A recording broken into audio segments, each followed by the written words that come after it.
अब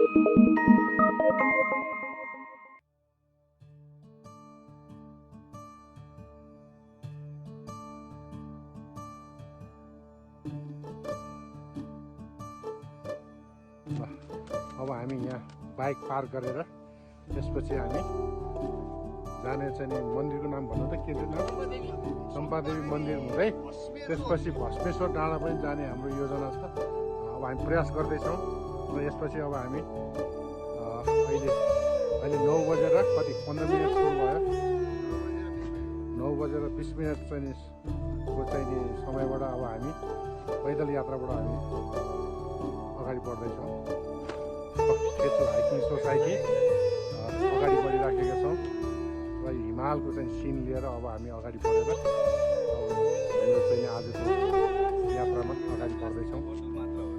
हामी यहाँ चम्पा देवी जाने क्रममा यहाँ आइपुगेका छौँ र यो जाने बाटोबाट देखिएको काठमाडौँको भ्याली, तर यहाँ त्यति राम्रो क्लियर देखिरहेको छैन।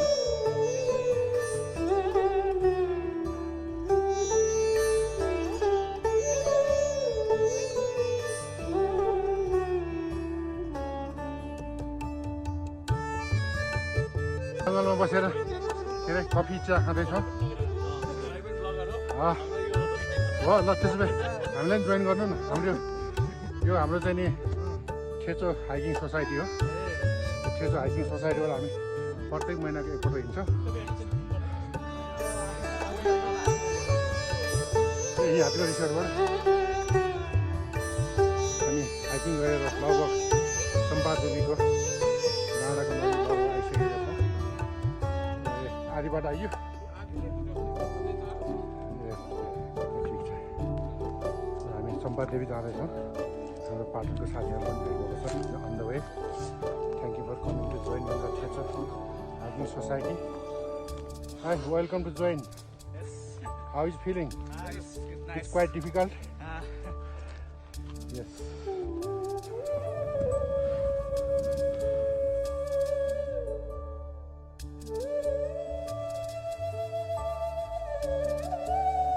हामी अहिले ललितपुर जिल्लाका वासीहरू थेचो र पाटनको चाहिँ संयुक्त रूपमा हामी एकैचोटि यहाँ मन्दिरमा आइपुगेका छौँ र हाम्रो यो पहिलो प्रयास सफल भएको छ र यसपछि हामी भस्मेश्वर महादेव जाने योजना छ। अब हामी यहाँ केही समय आनन्द लिएर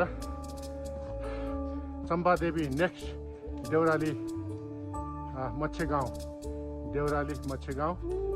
देउराली डिपार्टमेन्ट अफ टुरिज्म भनेर यहाँ साइनबोर्ड राखेको रहेछ।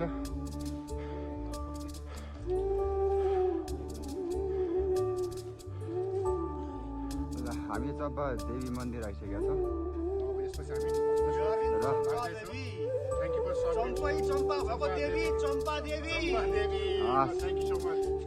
हामी भस्मेश्वर महादेव पुगेर चम्पा देवी आइपुगेका छौँ र यहाँ साथीहरू आराम गर्दै हुनुहुन्छ। ल अब यहाँ 10 मिनट आराम गरौँ, त्यसपछि हामी डेस्टिनेसन जाउँला। ल अब हामी चम्पा देवीको सफल यात्रापछि यसपछि हामी भस्मेश्वर लाग्दैछौँ र यसपछि अब हामी भस्मेश्वर पुग्दैछौँ। कृष्ण भाइ, भस्मेश्वर जानलाई कति बेर लाग्छ यहाँबाट? कृष्ण 2 घन्टा नभन्नु, 1 घन्टा भन्नु न। मान्छेलाई अत्याउनु भएन क्या। 2 घन्टा लाग्यो 1 घन्टा लाग्छ भन्नुपर्छ। अब हाइकिङतिर लाग्दैछ। अब तपाईँ हिँड्नुहोस्। ल रेडी टु मुभ।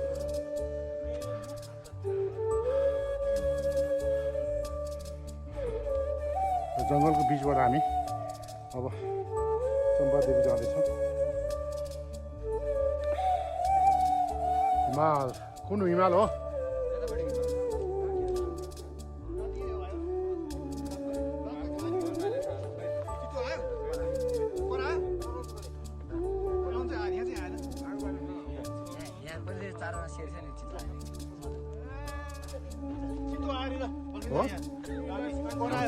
हामीले तलबाट भनेको ठिकै रहेछ होइन?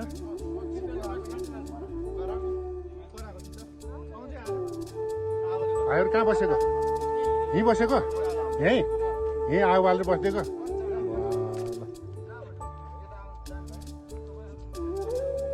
नमस्कार। अब हामी भस्मेश्वर लगभग पुग्न लागिसकेका छौँ र यो भस्मेश्वर पुग्नुभन्दा पहिला एकदम मनोरम हिमालको चाहिँ दृश्य देख्न सकिन्छ यहाँ र लगभग हामी धेरै माथि आइसकेका छौँ र अहिले हामी यहाँ सबै डाँडा मात्रै देख्न सकिन्छ।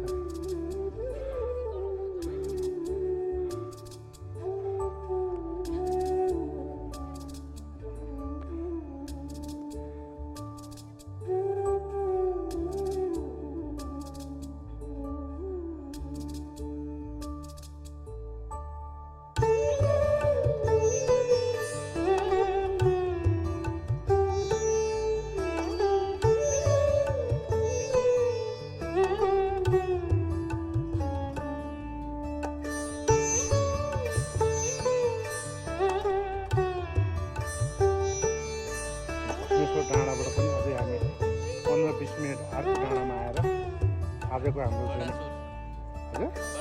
बडासुर भन्ने डाँडामा आएर हामी यहाँ ब्रेकफास्ट गर्दैछौँ र हामी आफ्नो घरको चाहिँ खाना ल्याएर एकै ठाउँ जोडेर खाने अर्कै खालको चाहिँ मेनु बनेको छ र अहिले हामी खाना खाने ठाउँहरू देखिएको हिमालका दृश्यहरू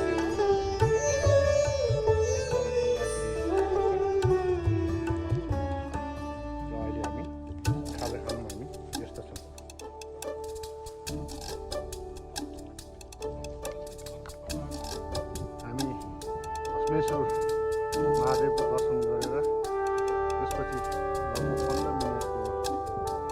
15-20 मिनटको पैदल यात्रापछि आएर अब हामी फर्कने काम भइराखेको छ र यो भस्मेश्वर डाँडाबाट देखिएको दृश्यहरू लिइराखेको छु र यसरी अब म यो डाँडा काटेर अगाडि हिमाल हेर्दै हिमालको दृश्य अवलोकन गर्दै अब हामी काठमाडौँ झर्ने क्रममा लागिराखेका छौँ।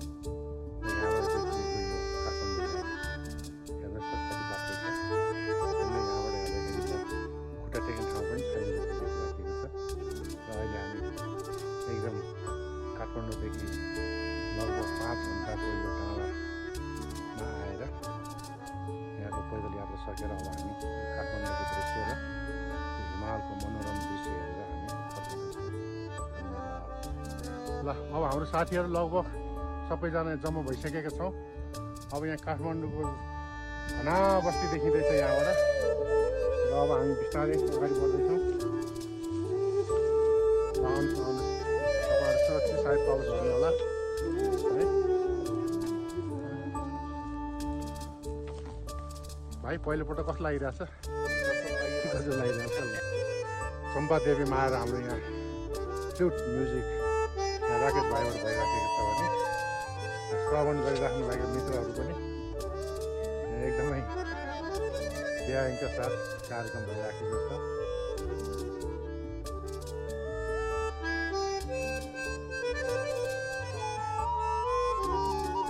यो चम्पा देवी डाँडाको चाहिँ आँगनमा बसेर यो कार्यक्रम भइराखेको छ। यहाँ अगाडि चम्पा देवी मन्दिर देख्न सकिन्छ भने सँगै यहाँ आराम गर्ने ठाउँमा बाँसुरीको धुन कृष्णजीको बाँसुरीको धुन बजिराखेको छ।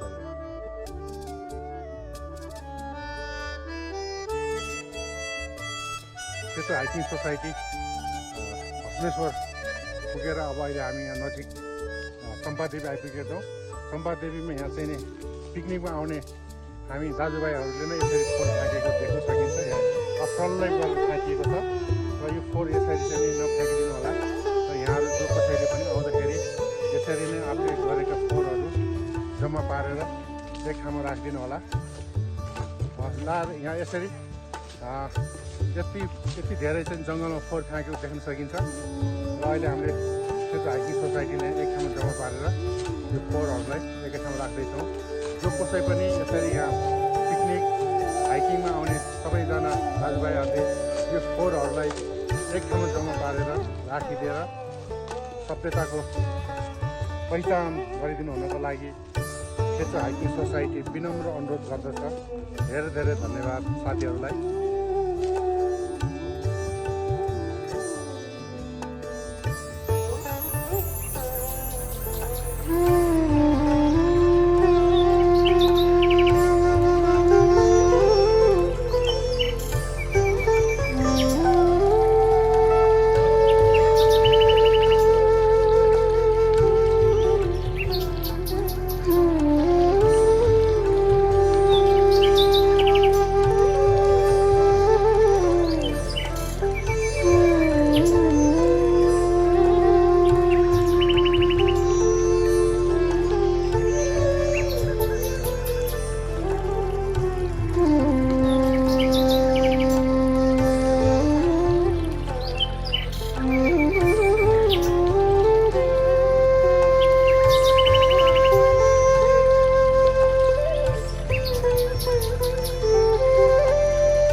है